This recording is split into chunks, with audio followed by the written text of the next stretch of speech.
Hace apenas 150 años, el continente africano se veía así desde un mapa político, con varios reinos y cientos de tribus que habitaban por el enorme continente. Pero apenas 30 años después, prácticamente todo se hallaba bajo la bota de Europa. Las potencias colonialistas lograron tomar todo África en apenas 30 años. Pero ¿cómo hicieron esto tan rápido? Los africanos no se organizaron para resistir la invasión y echar a los europeos al mar como ratas. Esta es la historia de cómo Europa se robó África, desde el origen hasta las principales batallas y tragedias que tomaron lugar.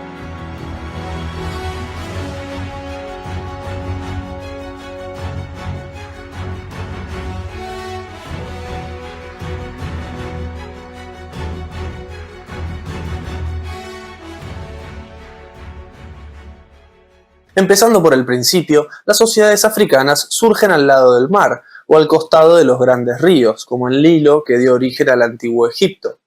El agua garantizaba hidratación, comida y comercio en barcazas. Muchos reinos comerciaban con Asia y Medio Oriente, como por ejemplo el reino Aksum en el Mar Rojo, el reino Swahili, el imperio de Ghana, el reino de Mali al lado del río Níger o el reino de Zimbabue. En general, estos reinos vendían al exterior marfil, oro o distintas maderas y después más adelante también esclavos, ya que el comercio de esclavos terminó siendo muy rentable. Si bien la llegada de los europeos empieza con los griegos y después los romanos, no es hasta la llegada de Portugal en el 1400 y 1500 que los extranjeros empiezan a instalarse en el continente. Con el país de Cristiano Ronaldo empieza así una era de colonias costeras, que comerciaban esclavos, oro y diamantes principalmente. Los antecesores de CR7 se instalan en la actual Angola y el actual Mozambique, donde construyen fuertes y entran en contacto con el interior de África. Con el pasar de las décadas, se dedican a vender esclavos al Caribe, Norteamérica y Brasil. Así se forma el famoso comercio triangular, donde Europa vendía bienes a las colonias costeras, África esclavos a América y América vendía algodón o azúcar a Europa. Con este mecanismo se llegaron a comerciar entre 10 y 15 millones de esclavos de África al resto del mundo. Pero esta etapa esclavista fue solo la primera etapa colonial de África, y a pesar de todo, gran parte de las tribus y reinos africanos genuinos, nativos, sobrevivían en el interior del continente de forma bastante inalterada. Estaban todavía bastante tranquilos, sin enterarse de los europeos. Sería recién en el siglo del 1800 cuando todo esto empieza a cambiar de la mano de los grandes exploradores de África, una pandilla de aventureros que estaban dispuestos a morir por descubrir un lago o una tribu desconocida. Estos son hombres como Serpa Pinto, el famoso David Livingstone, Paolo Brazza, Henry Stanley o Richard Burton. Estos tipos se dedicarían a recorrer y cartografiar el interior del continente, identificando las tribus, los ríos, montañas, animales y cualquier otra cosa que fuera importante y ellos tuvieran ganas de anotar en su libreta. Gracias al trabajo de estos muchachos, las potencias europeas tendrían un mapa medianamente detallado del terreno para poder lanzarse a la conquista total. Imagínense de otra forma mandar un ejército de 10.000 hombres al interior del Congo sin conocer nada de lo que existe ahí. Lo más probable es que en 2 semanas terminarán todos muertos o enfermos. Pero bueno, es así que gracias al mapeo de los exploradores y también por supuesto a los grandes inventos de la época, como el telégrafo, el ferrocarril, el barco a vapor, los europeos tenían todo para arrasar a los pobres africanos. El contraste no podía ser mayor. Los capitales financieros ya viajaban de un lado a otro del mundo. Los barcos y el telégrafo unían enormes distancias, pero los africanos en muchos casos todavía seguían con lanzas y escudos de cuero. De esta forma, Francia golpea primero y ocupa Túnez en 1882.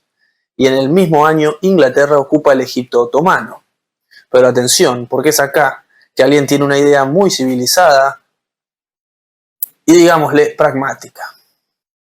Y es que viendo que las cosas podían descontrolarse y llevar a un conflicto innecesario entre potencias, el canciller del Imperio Alemán, Otto von Bismarck, decide convocar a una reunión para organizar la conquista de forma reglamentada. O en español, a los africanos los reventamos, pero entre nosotros sin piquete de ojos ni golpes bajos, entre nosotros jugamos limpio y nos cuidamos, muchachos. Es así que los 14 países que pueden ver fueron los convocados, entre los que estaba curiosamente Estados Unidos. ¿Y cómo se convencen a sí mismos de reventar un continente entero, los europeos y Estados Unidos?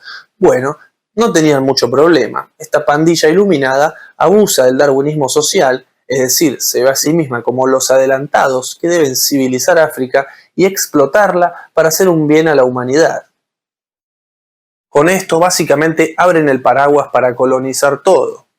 La conferencia de Bismarck es en Berlín en 1885 y establece las bases para la conquista. En principio, una regla general, los ríos Níger y Congo serían de libre navegación y la cuenca del Congo sería de libre comercio entre todos, prohibiéndose ahí la esclavitud en aquel terreno. Además, se establece el principio de ocupación efectiva. ¿Y qué decía este principio? Este principio decía que para reclamar un territorio se debía ocupar y asegurar con una colonia, ejército o por medio de un tratado con la población local. Es decir, no se podía reclamar una zona que apenas se había visto, pasado o escuchado que existía. No, tenían que dejar una colonia, ejército o convencer a una tribu para que les cuidara el territorio de forma oficial, llamémosle.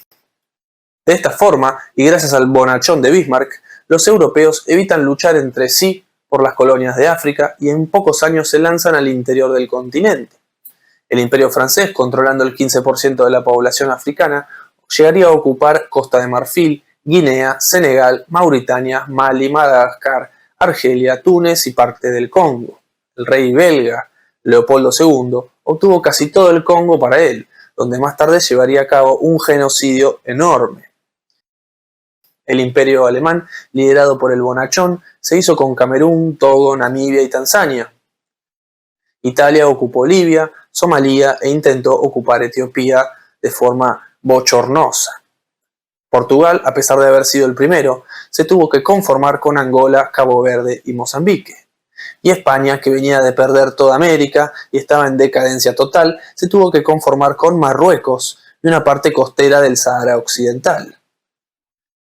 Y por supuesto, el rey de los colonizadores, el Imperio Británico, controlando el 30% de la población africana, obtuvo Egipto, Sudán, Uganda, Kenia, parte de Somalia, luego Zambia y Zimbabue, bajo el nombre de Rodesia. Además de Botsuana, Sudáfrica, Nigeria y Sierra Leona, realmente una lista interminable.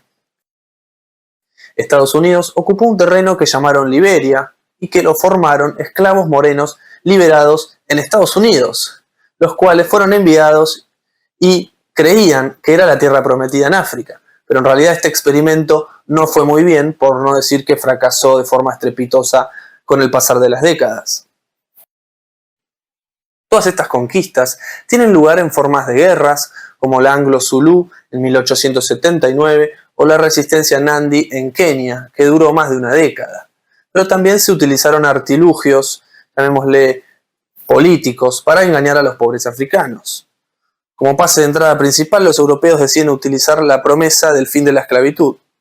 Ningún africano sería esclavo bajo mandato colonial de Francia, Inglaterra o el que fuera. Pero esto no era tan positivo como parece. En realidad, las potencias fueron suprimiendo la esclavitud para ganarse a los africanos indígenas a su favor y que fueran a trabajar a las plantaciones, minas y construcciones que querían hacer. Y es que era más fácil pagar las 12 o 14 horas de trabajo en la plantación a un precio mínimo que hacerse cargo del alojamiento, la comida y los medicamentos y todo lo que deriva de tener esclavos. De esta manera, Francia liberó 1 millón de esclavos en Senegal y otros 500.000 en Madagascar, por ejemplo. Pero obviamente que todos estos fueron a trabajar a donde quería el gobierno colonial francés. Es por esto que todas las colonias abusarían del trabajo forzado hasta la década de 1930, y Francia incluso unos años más. Los ingleses también utilizarían esclavos a contrato en la obra pública para construir telégrafos, rutas y vías de tren y todo lo que querían construir. Una vez finalizado el contrato, el pobre africano era libre de por vida, aunque solía tardar esto bastantes años. No es que lo iban a liberar a los 6 meses de haber trabajado en una vía de ferrocarril, no, llevaba por lo menos 4, 5 o 10 años, obviamente. Los ingleses eran vivos, eran inteligentes, claro. Por otro lado, los franceses, olvidándose por un momento de la igualdad, la fraternidad y todo eso que ellos supuestamente inventaron, crearon una ciudadanía de tercera categoría para los millones de nativos colonizados. Esta categoría se llamaría indigenat, y casi todos los africanos bajo control francés tendrían este estatuto de segunda ciudadanía, llamémosle. Pocos africanos obtendrían la condición de ciudadano francés y la protección de la ley francesa. La gran mayoría de los pobres africanos eran sujetos al indigenat, la cual permitía, entre otras cosas, el arresto sin juicio, por lo tanto no tenían libertad ni para protestar ni para rechazar pedidos laborales. En la práctica, cualquier hombre blanco era libre de imponer un castigo bajo cualquiera de los 34 títulos de infracciones del Código, que iban desde el asesinato hasta la falta de respeto a Francia, sus símbolos o sus funcionarios. Prácticamente no podían hacer nada que los mandaban presos o los mataban o lo que fuera. El castigo podía variar desde multas hasta 15 días de prisión o la ejecución inmediata, como se dijo. Con el indigenat se terminó obligando y arrastrando a los africanos a trabajar en obras, plantaciones y minas para la grandeza de los franceses que vivían en Europa, por supuesto. También a servir en el ejército como tiradores o milicia local y por supuesto a pagar impuestos en varias formas. Esta diferenciación del indigenat termina recién en mayo del 46, de 1946, con la ley Lamin-Weige. De forma curiosa, apenas 80 años después, hay descendientes de africanos besándose el escudo de la selección francesa de fútbol sin ningún problema. La verdad es que un pescado probablemente tiene más memoria que estos muchachos. Además de la jugada de la esclavitud, África fue insertada como consumidora de bienes europeos y exportadora de bienes primarios que los europeos necesitaban para producir esos bienes. Es decir, la África colonial vendía minerales, algodón, marfil y esas cosas que no generan mucho desarrollo, y Europa las convertía en cosas de alto valor y se las vendía a los propios africanos de nuevo. Un círculo perfecto para llenarse los bolsillos y generar riqueza en Europa, pero no en África. Pero no fue todo tan fácil, hubo cierto proceso para obligar a los africanos a esto, para convertirlos en exportadores masivos de materias primas. A partir de 1885, los granjeros y pequeños productores de África son presionados por las potencias para pagar impuestos y empezar a exportar materia prima al resto del mundo como verdaderas máquinas. Pero convertir a tribus que solo subsistían semana a semana y vivían el día a día en productores de exportación masiva no iba a ser muy simple que digamos, por lo que el sistema se prestó para 1000 situaciones distintas. Para obligar a los granjeros a exportar, se los obligó a pagar una cuota mensual, en el bien que fuera, y de no cumplir, el jefe local sería reemplazado por otro, por lo que éste se aseguraba a través del maltrato y la presión, y probablemente métodos no felices, de que todos aportaran a la causa. Sumado a esto, a veces se les enseñaba cómo producir de forma más eficiente, aunque en otros casos no. Las autoridades de Portugal no tuvieron mejor idea que adoptar el cultivo masivo forzado en Angola y Mozambique. Acorralaron a grandes grupos de africanos en grandes plantaciones cerradas, las cuales producían algodón y caña de azúcar para ser exportados. Estas plantaciones eran como campos de trabajo forzado y eran propiedad del Estado portugués. Pero este tipo de producción estatal era un extremo no muy frecuente.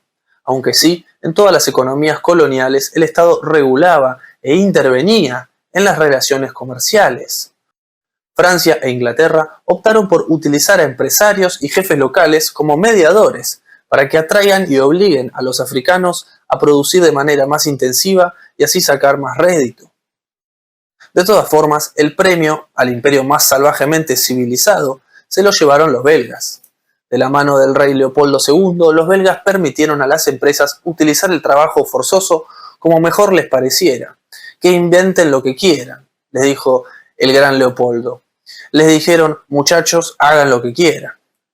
Así, las condiciones brutales, el hambre y la enfermedad terminaron en la muerte de unos 10 millones de congoleños entre 1885 y 1908.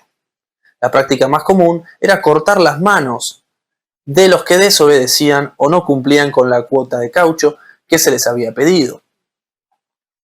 El genocidio finaliza con un escándalo internacional, incluso en Europa, y con este modo de castigo. Sin embargo, en general, toda la industria del caucho era así de brutal, habiendo prácticas similares en el Congo francés, Camerún alemán y Angola. Los ingleses, como se dijo, utilizaron trabajo forzado, obligando a los africanos a construir ferrocarriles y rutas. En algunos casos compraban esclavos y les daban la libertad tras cumplir con largos años de trabajo. La vía más larga fue la que iba del Cairo a Sudáfrica, impulsada por el magnate racista Cecil Rhodes. La bestia colonialista de Rhodes llegó a crear su propia colonia, llamada Rhodesia, y fundó la compañía de diamantes más grande de su tiempo, que todavía hoy existe, y que ustedes, si tienen dinero, pueden ir y comprar un diamante de Rhodes ahora mismo. En cuanto a la producción, en los casos donde había ciudadanos blancos que ya producían y exportaban con éxito, se les prohibía a los africanos producir ese bien, como café o té, dejándolo reservado solamente para los blancos. Pero ahora, cuando no había blancos, se les obligaba a producir esos bienes a los africanos, ya fuera cacao, maní, aceite o sésamo. Básicamente tenían que hacer lo que les dijeran, todo muy liberal. El hecho de que los africanos no tuvieran control sobre lo que producían, sino que dependieran de las corruptas autoridades coloniales y estas a su vez del mercado global, llevaron a que hubieran hambrunas, escasez de todo tipo en distintas épocas y caídas del salario para los propios africanos, obviamente. Si bien a veces los nativos cooperaban, en general intentaban mantenerse al margen de las demandas coloniales, llegando incluso a retener la producción a modo de protesta. Una forma de engañar a los pobres africanos y ganar más dinero era pagarles un salario fijo año tras año, así cuando los bienes aumentaran su precio global y se vendieran más caros, se seguían pagando salarios más bajos comparativamente. Sacando la Gran Depresión de 1929, los bienes agrícolas africanos tendieron a subir, obteniendo así mayores ganancias a costa de los granjeros explotados que siempre cobraban lo mismo. Los africanos eran el último eslabón de la cadena productiva global, y los europeos bien se aprovechaban de eso. Básicamente los estaban estafando de forma olímpica, y la mayoría ni se enteraban. Pero la cosa, atención, porque la cosa es que todavía lo siguen haciendo. Un ejemplo es la producción de cacao actual. 2/3 del cacao mundial vienen de Ghana y Costa de Marfil. La mayoría de los trabajadores apenas cobran entre 1 y 3 dólares por día. Se estima que más de 1.8 millones de niños en África Occidental están involucrados en el cultivo de cacao. Casi que todo sigue como en el 1900. Pero bueno, en otro día podemos hablar de la actualidad de África y de estos temas que los medios suelen ocultar. Volviendo al tema central, si bien era verdad que los reventaban explotando, también es verdad que con el tiempo algunos africanos empezaron a progresar y se convirtieron en una clase comerciante a tener en cuenta en algunos lugares, digamos. Los europeos, sin embargo, evitaban que los africanos crecieran demasiado, poniendo impuestos al transporte de mar y dándose ventajas entre ellos para mantenerse por encima. Obviamente no iban a dejar que los africanos empiecen a ser más exitosos que ellos. Obviamente que no. Como pueden esperar, en cuanto a la industria, en todas las colonias, a excepción de Sudáfrica, las autoridades coloniales no persiguieron mucho la industrialización, manteniendo a África en su papel principal de proveedor de materias primas. En el Imperio francés únicamente se industrializó el procesado de alimentos y el de bienes agrícolas para exportar. Y es que la venta de productos europeos en África resultó ser muy rentable y un gran generador de trabajo en Europa. Debido a esto, África no tuvo un desarrollo económico industrial y mayormente siguió teniendo una economía de bienes primarios. Además, la importación de textiles y otros bienes de consumo diezmaron gradualmente lo poco que quedaba de artesanías, industrias y emprendimientos locales de África. También de la mano de esto fueron desapareciendo decenas de idiomas y de creencias religiosas, debido a la imposición de idiomas oficiales y a la irrupción de los misioneros cristianos y protestantes. Yendo al plano militar, la resistencia africana nunca podría hacer pie frente a ejércitos profesionales que contaban con cañones, cohetes, rifles modernos y luego también las famosas ametralladoras. Los únicos dos reinos que resistieron de forma organizada fueron los zulúes durante 6 meses y los etíopes, que lograron vencer a los pobres italianos. Etiopía enfrenta a Italia en 1896 al palo y palo y logra ser reconocida como territorio independiente. El líder etíope, Menelik II, era un hombre muy hábil y, comerciando con los franceses, había logrado obtener algunas armas modernas para defenderse contra Italia. Al atacar el imperio italiano desprevenido y muy confiado, se encontró con un ejército bien preparado de 120.000 etíopes. Los italianos fueron derrotados con 9.000 muertos y también tuvieron que reconocer a Abisinia, hoy Etiopía, como territorio libre. Esta fue la única derrota europea completa en el reparto de África. La única nación africana que derrotó por completo a un país europeo fue Etiopía. A pesar de esto, los italianos volverían a atacar 40 años después, bajo el mando del duce Mussolini. En 1936, los fascistas atacan nuevamente y logran conquistar Etiopía. Muy contentos, crean la canción Faceta Nera para festejar y forman la África Oriental Italiana. Pero este sueño dura apenas 5 años, ya que los ingleses los derrotan con facilidad en 1941 durante la Segunda Guerra Mundial. El caso Zulú, por otro lado, muestra un reino africano en desarrollo, que estaba bien organizado, pero que debido al pobre armamento no pudo resistir demasiado tiempo. La nación Zulú, compuesta por 300 clanes, estaba organizada y dispuesta a defenderse contra Inglaterra con un ejército de 35.000 hombres, muy atléticos, pero provistos de lanzas y escudos. Los zulúes atacaban a pecho descubierto en manadas de miles. Con esta técnica lograron algunas victorias como la de la montaña de Isandlwana, pero a costa de miles de bajas. El fuego de los fusiles Martin y Henry británicos era devastador, y el llegar a la lucha cuerpo a cuerpo se les hacía realmente muy difícil. Un caso icónico que muestra la diferencia tecnológica es la batalla de Rorke's Drift, donde 150 ingleses se defendieron contra 3.000 zulúes de forma exitosa. En este contexto, los zulúes serían derrotados en 1887, donde Zululandia fue declarada territorio británico y finalmente anexionada por los británicos. Además de los zulúes, hay que mencionar la Segunda Guerra de los Boers, que enfrentaría a colonos holandeses contra los británicos por el control de minas de oro. Los Boers habían sido reconocidos como independientes en la zona de Sudáfrica, pero al descubrirse nuevos yacimientos de oro, los ingleses se pusieron golosos y quisieron meterse en el medio, lo cual generó el conflicto.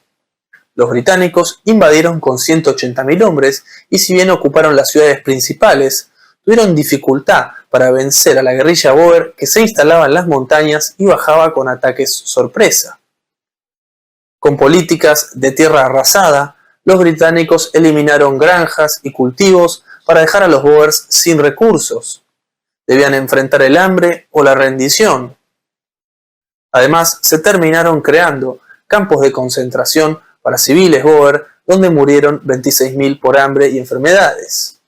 Finalmente, los ex-colonos, al ver las atrocidades inglesas que estaban rozando el genocidio, terminaron aceptando la rendición y así acabando con la nación Boer para siempre. Los ingleses así se cargaron a un pueblo prácticamente europeo de África, que estaba en África, para siempre, a tal punto que hoy nadie sabe ni quiénes eran los Boers ni dónde vivían. Otro episodio importante fue un levantamiento en 1905, donde el líder tribal y chamán Kinkitele Ngwale prometió a sus seguidores que una mezcla formada por semillas, agua y aceite convertiría las balas alemanas en agua y les protegería contra las ametralladoras del invasor blanco.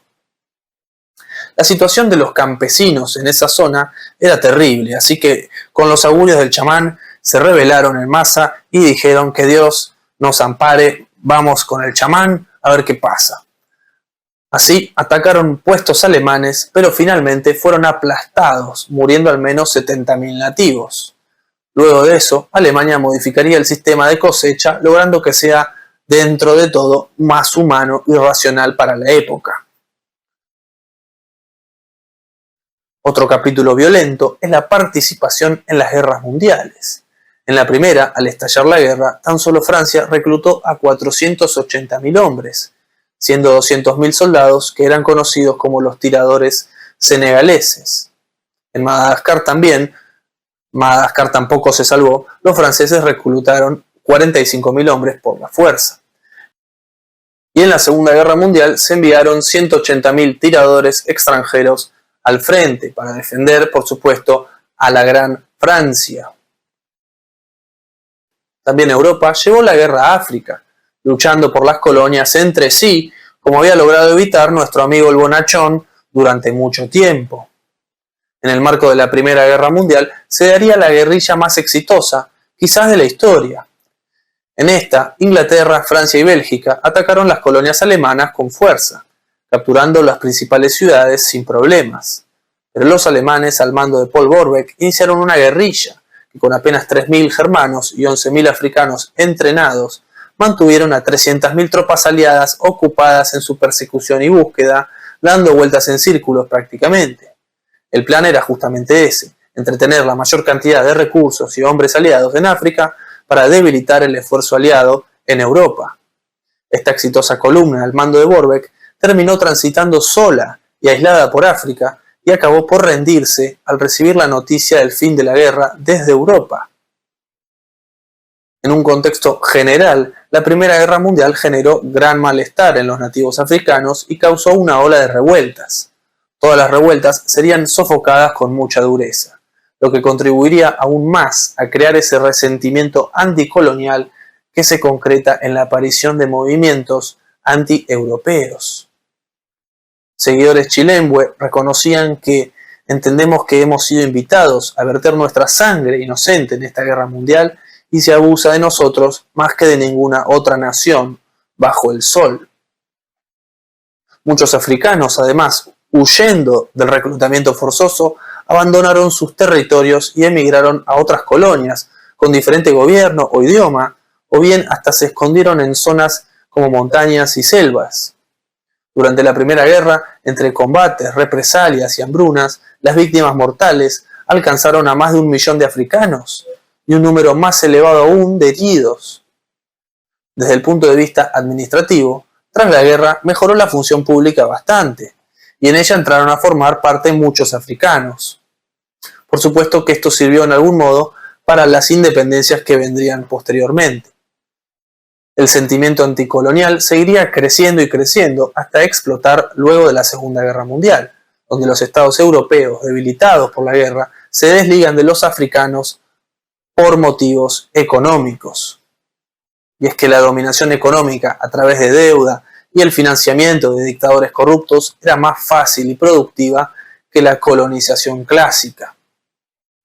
Al independizarse, los países africanos tenían muy pocas herramientas humanas y técnicas para desarrollarse, recurriendo al endeudamiento que junto a la corrupción llevarían a lo que es hoy en día, un continente que representa menos del 3% del PBI mundial. Para ser más claro, esta masa continental de 30 millones de kilómetros cuadrados, que es el 20% de la Tierra y que posee 1.300 millones de habitantes, solamente produce 2.8% de los bienes y servicios del mundo. Está claro que si la conquista hubiese traído civilización y progreso, esto no sería tan así y África produciría mucho más y tendría un nivel de vida bastante más alto. Como si todo fuera poco, la descolonización de África tuvo capítulos nefastos, como cuando Francia estuvo decidida a impedir la independencia de Argelia por todos los medios.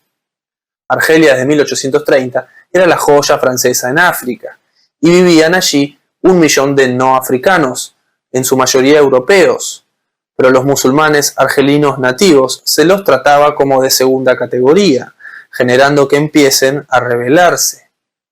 Entre 1954 y 1962, el ejército francés libró una guerra contra los argelinos para evitar que se emanciparan. Para 1956 había más de 400.000 soldados franceses en Argelia que además usaban métodos de tortura brutales para obtener información. Esto incluía arrojar gente al mar, mutilaciones y violaciones, entre otras cosas que no se pueden mencionar porque no demonetizarían el video. Para cuando reconocieron su derrota, los franceses ya habían muerto más de 500.000 argelinos y 30.000 franceses.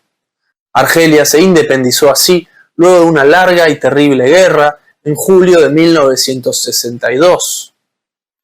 Además de este caso, también hubo otros ejemplos de intervención constante en África, como golpes de Estado a presidentes independientes y financiación de dictadores corruptos como el gran Mobutu Sese Seko, quien gobernó más de 25 años apoyado por Estados Unidos, Bélgica y Francia, y llegó a tener una fortuna de 4.000 millones de dólares. De todas formas, y a pesar de esto, poco a poco el continente parece ir avanzando, y la presencia europea, curiosamente, está siendo reemplazada por la de China. En las últimas décadas, China se ha convertido en el principal socio económico de África, incluso superando a Estados Unidos. La fórmula es simple: África exporta recursos a China y ésta le ofrece ayuda financiera en forma de créditos y construcción de infraestructuras, como hospitales, puertos, rutas, minas y fábricas. También se expande culturalmente China, con la presencia actual de más de 50 institutos Confucio en el continente. La presencia de los principales medios de comunicación chinos también está en África, y miles de becas universitarias para estudiar en China. Ya van más de 50.000 africanos estudiando en universidades chinas y el gobierno chino se ha comprometido a elevar el número de becas a más de 100.000. Que esto ayuda a África en el corto y mediano plazo no cabe ninguna duda, pero la pregunta es hasta qué punto esto no condiciona políticamente a los gobiernos africanos. Es un tema complejo y que todavía está por verse. Mientras esto sucede, Francia acaba de ser echada militarmente de sus antiguas colonias, donde todavía mantenía varias bases. Este último año se marcharon las últimas tropas francesas que quedaban en Senegal, Mali, Burkina Faso y Níger. En Senegal, la marcha francesa se veía venir desde hacía años, pero se hizo inevitable con la llegada al poder del joven presidente Bassirou Diomaye, de fuerte retórica antiimperialista. En noviembre del 24, hace menos de un año, Diomaye declaró que Senegal es un país soberano y la soberanía no se acomoda con la presencia de bases militares extranjeras. Señales, sin duda, de un escenario que poco a poco va cambiando y que no luce nada bien para los europeos, quienes tuvieron su época dorada durante el reparto de África que les hemos contado. Hasta aquí este video, no se olviden de darle me gusta y suscribirse, y si pueden colaborar monetariamente con el canal, en la descripción está la plataforma para aportar. Un saludo grande y nos vemos en el próximo video.